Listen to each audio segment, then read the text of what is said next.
नमस्कार दोस्तों, मैं अंकुर उपाध्याय स्वागत करता हूं आप सभी का आपके अपने YouTube channel share market analysis में।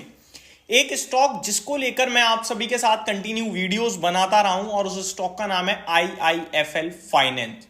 आप सभी को याद होगा रिसेंटली आरबीआई बड़े एक्शन में आया था जहां पे आरबीआई ने IIFL फाइनेंस के गोल्ड लोन कारोबार पे इमीडिएट इफेक्ट के साथ डिसबर्समेंट को रोकने के लिए अनुमति दी थी। अनुमति तो नहीं कहेंगे, वर्ड ही नहीं आ रहा इस समय मेरे दिमाग में। गोल्ड लोन कारोबार को डिस्बर्स करने के लिए उन्होंने रोक लगा दी थी इमीडिएट इफेक्ट के साथ, जिसके बाद शेयर 650 रुपए से गिरते गिरते 313 रुपए का लो लगाता है। इस बीच में मैंने आप सभी के साथ सारी डिटेल शेयर करी, डिस्कस करी कि जो IIFL फाइनेंस है उसमें गोल्ड लोन कारोबार का हिस्सा 32% का है, शेयर का प्राइस 50% उठा है। यह अपॉर्चुनिटी है खरीदारी करने की।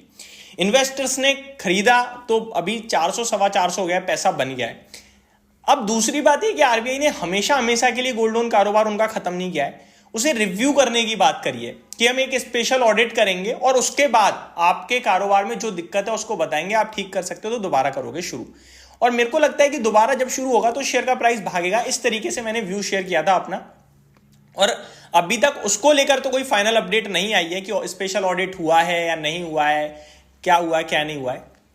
वो जब आएगा तब मैं डिस्कस करूंगा। लेकिन अभी की जो सबसे बड़ी खबर आती हुई दिख रही है वो ये है कि ये सब होने के बाद IIFL फाइनेंस ने अभी रिसेंटली फंड रेज किया था और आज फिर 17 अप्रैल 2024 आज फिर बोर्ड ने एक बड़ी अनाउंसमेंट कर दी है। क्या अनाउंसमेंट कर दी है वो मैं आप सभी के साथ डिस्कस करने जा रहा हूं। बोर्ड ने कहा है कि कंपनी फंड रेज करने जा रही है 1272 करोड़ रुपए। कितने? 1272, राउंड फिगर में कर लें तो 1300 करोड़ रुपए का फंड रेजिंग कंपनी ने एक बार फिर अनाउंस करा है। और इस बार फंड रेजिंग होगी राइट इशू के जरिए।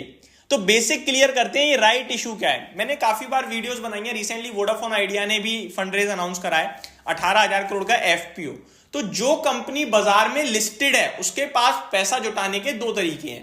एक FPO होता है जिसे हम फॉलो ऑन पब्लिक ऑफर कहते हैं, और एक राइट इशू होता है जिसे हम राइट इशू ही कहते हैं।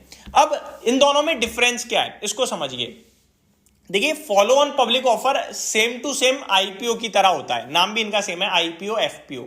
बस फर्क यह है कि IPO एक ऐसी कंपनी लाती है जो कभी शेयर बाजार में नहीं है, शेयर बाजार उसका आपके पास ट्रैक रिकॉर्ड नहीं है कि कंपनी का शेयर कैसी परफॉर्मेंस कर रहा है। कि जब बाजार में ही पहली बार उतर रही है तो आपके पास क्या ही डेटा होगा। यानी कि एक फ्रेश कंपनी आती है, आपसे पैसे मांगती है, आपको शेयर्स देती है।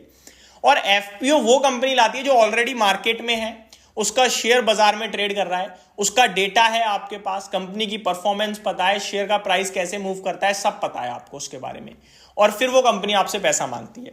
तो ये दो थे FPO और IPO में फर्क।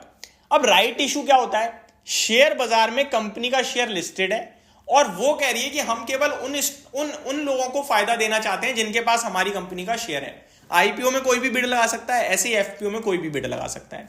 लेकिन राइट इशू में केवल वही बंदे को फायदा होगा जिसपे उस कंपनी का शेयर है।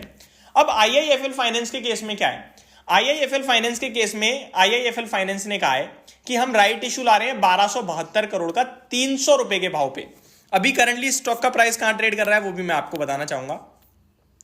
स्टॉक का प्राइस एग्जैक्टली मेरे को एक सेकंड लगेगा, अराउंड 430 रुपीज के आई थिंक आसपास ट्रेड करता हुआ दिख रहा है IIFL फाइनेंस का, 422 रुपए पे। तो 300 रुपए बहुत नीचे मिल रहा है, 30% नीचे ऑलमोस्ट। तो कंपनी ने कहा है 300 रुपए पे राइट इशू ला रहे हैं। लेकिन क्या मैं खरीद सकता हूं? क्या मैं राइट इशू में पैसा लगा सकता हूं? क्या मैं 300 रुपए पे IIFL फाइनेंस के शेयर ले सकता हूं? नहीं। अगर मेरे पास IIFL फाइनेंस के शेयर्स नहीं है तो मैं उसमें पार्टिसिपेट ही नहीं कर पाऊंगा। अगर मेरे पास शेयर है तभी मैं पार्टिसिपेट कर पाऊंगा।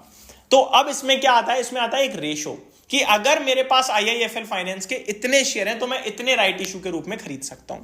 अब इसको समझिए, 422 रुपए पे ये शेयर ट्रेड कर रहा है। अगर मैं 422 रुपए के भाव से 9 शेयर उठाता हूं, ठीक है, 422 इंटू 9 करूंगा तो ये होगा ऑलमोस्ट 3800 रुपीज। तो 3800 रुपए के शेयर अगर मेरी पोर्टफोलियो में पड़ा है तो मैं 300 रुपए का एक राइट इशू का शेयर खरीद सकता हूं। कंपनी ने रेशो डिसाइड करा है कि हर 9 शेयर्स के सामने आप एक शेयर राइट इशू का खरीद सकते हो। अब आप समझ लीजिए कि इसका फिर एवरेज निकाल लेना कि कितनी कॉस्टिंग बैठेगी कितनी नहीं बैठेगी, वो सब आप कैलकुलेट करोगे तो निकल जाएगा। बट अभी मैं आपको इतना बता रहा हूं कि कंपनी ने कहा है कि अगर शेयर होल्डर के पास 9 शेयर्स हैं तो एक शेयर वो राइट इशू का ले सकता है। और एलिजिबिलिटी डेट क्या है कि अगर मेरे पास मान के चलो 90 शेयर्स हैं IIFL फाइनेंस के, तो मैं 10 शेयर खरीद सकता हूं राइट इशू में।